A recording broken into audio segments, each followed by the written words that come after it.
What's up, everybody? Chris Gault here, Healthy Living with Chris Gault. Today we're going to talk about being healthy at any age. You can do it, and we're going to get right to it.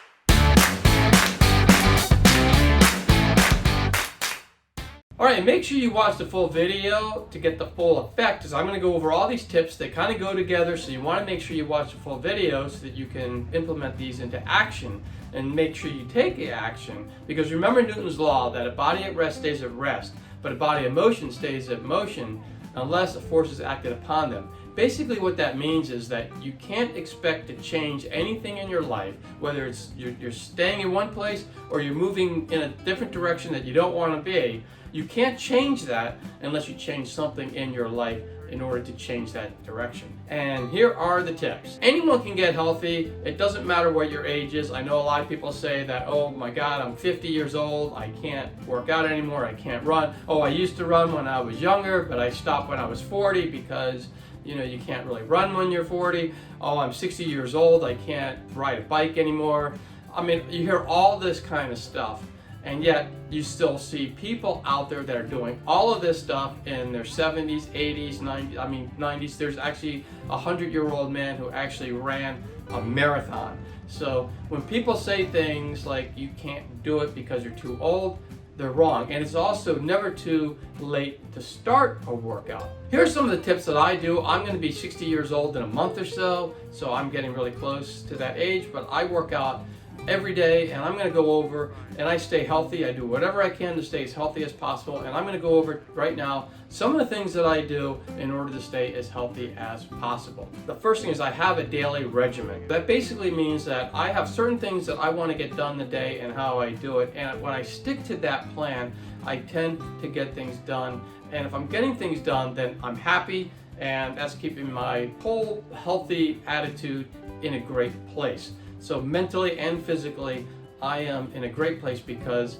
I have a purpose. And so it's really easy as we get to that retirement age and then all of a sudden we don't have to work anymore or whatever, then we kind of get lost and we're just sitting on the couch watching TV or doing whatever. But if you have a certain regimen in place, like I know I got to get my workout in, I know I got to get work done on my YouTube channel, I know I have to eat healthy. So all those kind of things go into place, and if you're doing that, then you're going to be much better off. So having that regiment that you put together and follow through that regiment is a really good way to start off a healthy lifestyle. The next one is to hydrate. So the first thing that I do when I wake up in the morning is I will drink 16 ounces of water. So I wake up, before I even get out of bed, I drink that because I know I'm going to lose about 16 ounces of water just from overnight.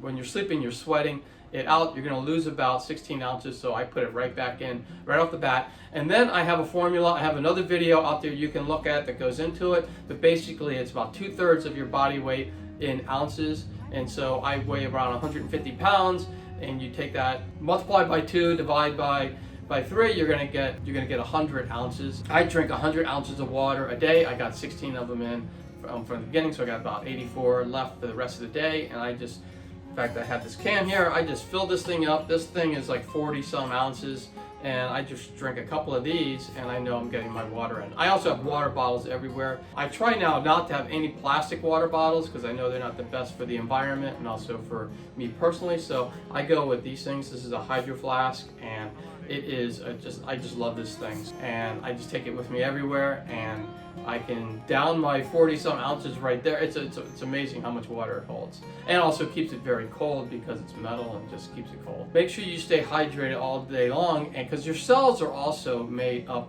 mostly of water. Your cells are drying up, they're dying, so you want to make sure you're hydrating them all through the day, and you're going to be much better off.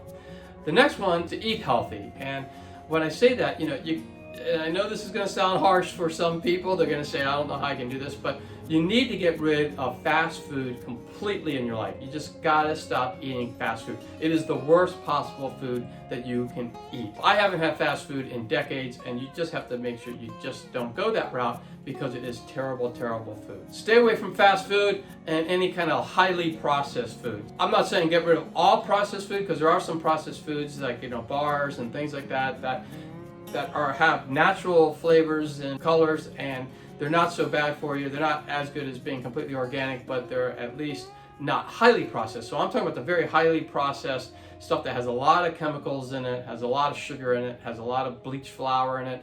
You know, all that kind of stuff you want to stay away from. You want to get a good balance of your macronutrients. So if you can get 40% of lean protein, 40% of good carbohydrates, I mean good carbohydrates, not all the junk that you see out there like white bread and that kind of, and pasta and that kind of stuff.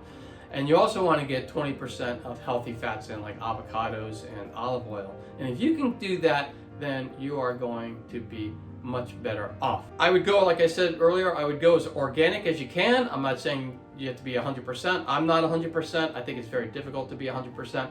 But as much as you can is a good thing, to be organic. And then also, as much as you can, go raw vegan. And I know that's not easy for everyone. And when I say that, I'm not saying that you have to be like me. I'm vegan all the time. I'm not raw vegan all the time, because that is difficult to do. What I'm saying is that, you know, what you could do is just, let's say you want to continue eating animal products. Well, you could do that, but just slowly reduce them. So basically, let's say if you eat animal products every day, like I used to do, then you can go 6 days, you know, where you eat animal products and 1 day plant-based, and then 2 days plant-based. And you can increase that to the point where you are eating more plant-based than animal products. And if you can eliminate animal products altogether, you're better off. Because I guarantee you, because my cholesterol did this, my cholesterol level just dropped like a rock when I went vegan. I mean, it went from like 200 and some, which was in the higher range, and I mean, I never had to take medication, but, you know, keep my cholesterol down, but it was still inching up to that higher level. And after I went vegan, it just dropped down into the very healthy levels. I just say, you know, the more plant-based you can go, the healthier it's going to be for you. The next tip would be sleeping. I always recommend 7.5 to 8 hours of sleep at night. And I know some people brag, you know, okay, I get 3 hours of sleep at night, I'm Superman or I'm Superwoman. And that's really just not a smart thing to do, because it's just not smart to not get your sleep in, because you're just hurting yourself in the long run, and you're just gonna not be healthy as you age. So make sure you get your 7.5, 8 hours in. And what I would do is try to go to bed and wake up at the same time every night. And I know it can be difficult if you have different jobs. It might be hard, but as much as you can, if you're gonna go to bed, like I try to go to bed around between 11:30 and 12 o'clock every night. I do stay up late. A lot of people I know who are healthier than me probably don't do that and go to bed earlier. But then I wake up around 7:30, 8 o'clock in the morning. And so I'm doing it about the same time every day, and I'm still getting my 7.5 to 8 hours in every night. Try to do that, and that way you build some sort of internal clock too in your body, and your body starts to understand, okay, this is when I go to bed, and it's going to be easier to go to sleep at that time, because your body's going to say, oh yeah, now it's time to go to bed, and then this is when I wake up. And it's going to be easier to wake up. Like, I don't use an alarm clock. I just get up in the morning at 7:30 or 8. I'm up. You could definitely get like that if you could build that internal clock in, and make sure you get that 7.5 to 8 hours of sleep in. Then it's not so hard to wake up in the morning. The next one is get some exercise or some physical activity in every day. And I know that sounds like a lot to everyone, but I'm not talking about, you know, every time when I say it, people think, oh, well, I can't afford to drive to a gym, work out 2 hours, drive back, you know, I'm wasting 3 hours a day. And I'm not talking about that. I'm talking about 30 minutes a day is all you need. If you could do that, you're in great shape. Try to get as much as you can, your 10,000 steps in. You always hear about 10,000 steps. The cell phones now will actually keep track of your steps, so you don't have to buy any fancy gadgets. If you just have your cell phone on you when you're walking, you can get 10,000 steps in. And then you also want to mix in some other exercises. But 30 minutes a day is really all you need in order to stay healthy. Now, if you want to do much more than that, and you want to be in some bodybuilding contest, you're not going to win any bodybuilding contests on 30 minutes a day.